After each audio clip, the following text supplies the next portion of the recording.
request to revise, I guess. The 3 guideline parts were reviewed by committee, I guess quite a while ago now, wasn't it? But with various sort of changes identified and proposed.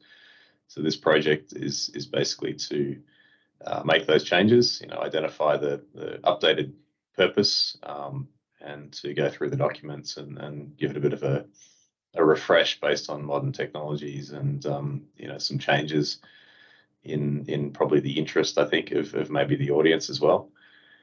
So there's 3 parts to it. I think it's about 4 pages, 30 pages, and 100 pages of stuff in the last one.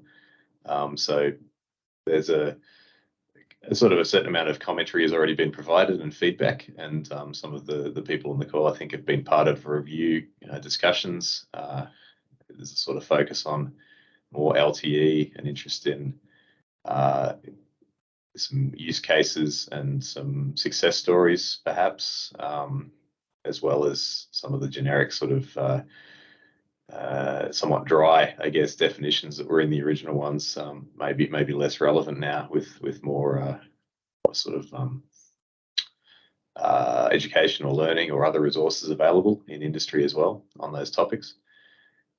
So the upcoming workshops are June 28th and July 11th there. So we encourage everybody to sort of get involved and provide some feedback and some hopefully quick revisions. We can get this out reasonably quickly and bring it back into a line with sort of modern trends and technologies for underground communications. I think it's still the backbone, supporting technology and enabler for most of the other interesting things. I've spent a lot of time, and I know Ron has as well, building something that will support a lot of the nice BEV automation, collision avoidance, and monitoring technologies. I think it doesn't need to be done to death, but it is still helpful for people who are sort of looking at refresh or greenfields mine design. It could help avoid a lot of wasted effort and some unnecessary work. I think if we can provide some of this guidance to people who are starting down that path.